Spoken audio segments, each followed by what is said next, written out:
Okay, this is just undercarriage. We're doing exhaust work, finishing up the El Camino 502 project here. So this is where we're at. Being that if you followed any of these videos, we have Sanderson shorties or intermediate headers or whatever you want to call them for this A-body. And so we have the drops there. And against all the advice of drag racers and big power wheel standers, we're not going with 3-inch. We went 2.5 on this. Just mainly the intermediates are better set up for that, and it's going to be a lot cleaner install than trying to shove 3-inch and then have, you know, issues. We're more after integrity here versus just the sheer dyno twisting numbers and drag race numbers. So this is kind of the mock-up of the exhaust. It's all in place now, other than the tailpipe sections, which we're still working on some exits. But basically we built this out from here. We bought this section here, and we bought the tailpipes. So, and we just, I just basically butted everything, slipped everything that could, tack welded it. We're going to take it down and do some real clean, nice welds on it, with some shielding gas on it. And this is flux that we just did up here just for getting it together. And so there we go. The tailpipe section and mufflers are from this group here, Heartthrob, which is they mandrel bent these rear tailpipes for these A-body cars of 73 to 77, which are different than your 68 to 72s. So the difference is the mufflers are center exits on your 73 to 77, and your 68 to 72 is offset exit. And so you end up running into the springs. Remember, because they changed all this up. Your 73, 72, 70, 68, 72 would have the shock set over here and wouldn't have any of these big, hard, heavy provisions like this. So there are some differences on this. And of course, this is, instead of having your old 12 bolt, this is your corporate 8.5, which is going to be the easier to deal with rear end, and, you know, equally pretty much as strong. So that's a really good differential. Well, most every Chevy truck has that in there. And so you can see where we added the sway bar, which El Camino doesn't have. Still has the original air shocks on it. We're going to change those out. I don't know if I'm going to go back air or Bilstein. So front's going Bilstein. Back, I don't know. We're going to do air or Bilstein yet. We'll see how it sets.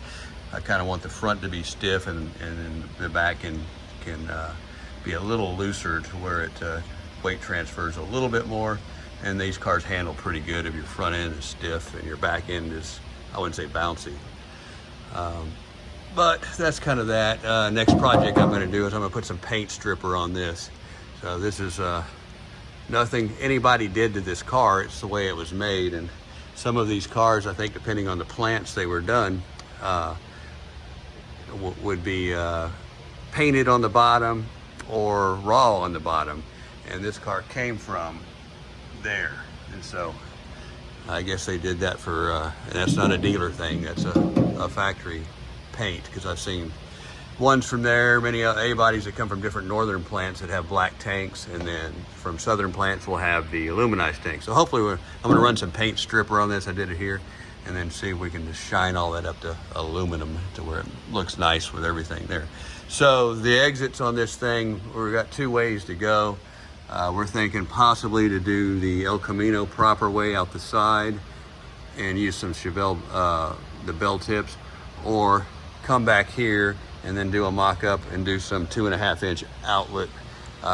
Probably some Pontiac Trans Am splitters on there. I think it would look kind of nice on this car, just very, very subtle, not obvious.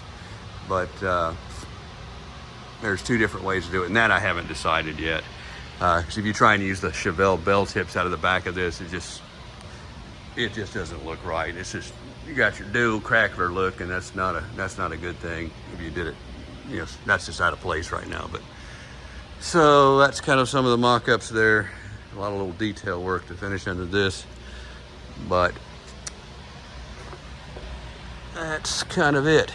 And one of the things that I did do, and it was a thought kind of after the thought, because one of the things that I'm doing, which is another no-no, is running a turbo 350 transmission. It's a built-up one with B&M kit and B&M entire valve kit, and this pan on it, big pan and big cooler.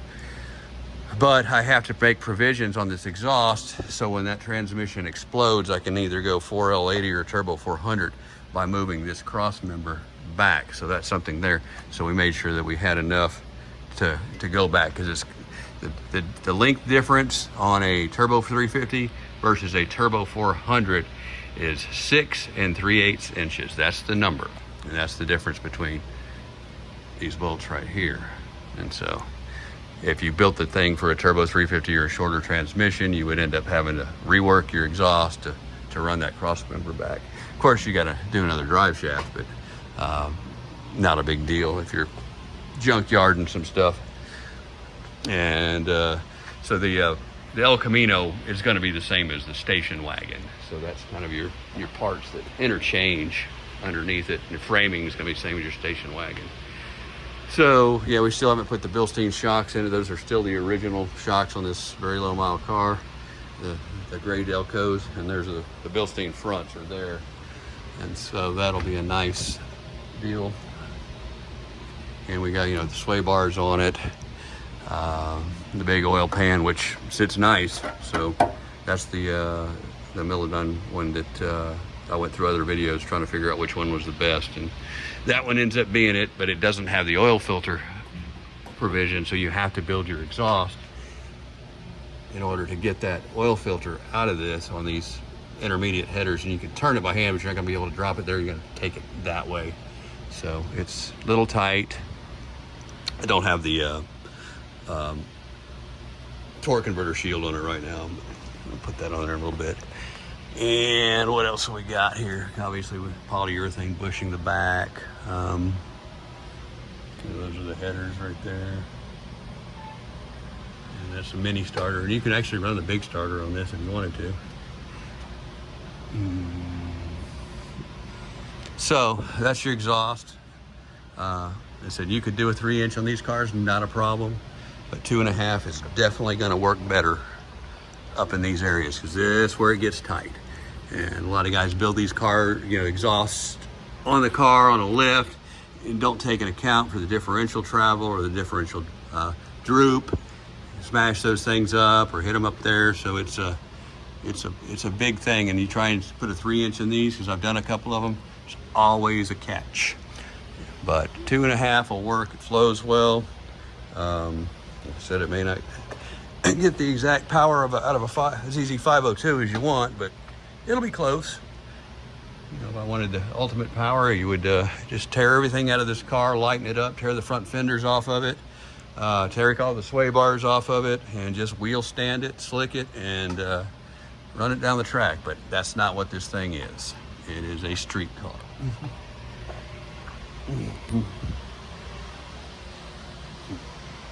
So that's kind of the ongoing project. I'll do more once we're going to pull that exhaust down, weld it up, at least up to the here, and I'm going to leave provisions here. We're going to clamp here so we can remove this exhaust section if we need to service the car on any of this type of function, or in the back to where we can pull the tailpipes off too. I'm not going to completely weld everything up and limit myself to that. You have to design it, but it should be able to. If you build this an exhaust system on an A-body where you can take it apart here and then take it apart at your manifolds or headers, you should be able to drop that whole section out, do whatever you need to do to the car, and then put it back on without having to do too much trouble. But if you weld these things back up here, you're never going to get them off. You're going to have to cut the pipes and then end up with having to re-weld that and screw yourself up. But these have a slip joint here, and so that's another place. There's a lot of adjustment involved with this tailpipe setup to get it right. But those can weld up. but you will not be able to put those in the car without the axle drooped, at least to the shock travel. If you are using a 4-post lift or anything off the ground like that with a differential up, you're not going to get those in without dropping it down. So not a big deal, but that's just what you have to do. So we'll figure out the tips. I'd like to use Chevelle because it is a Chevy, but those Trans Am splitters will lend themselves nicely up in here and look good, but it's not a Pontiac, so we'll see. That's all for now. Thanks for watching, and we'll catch you up more on this later.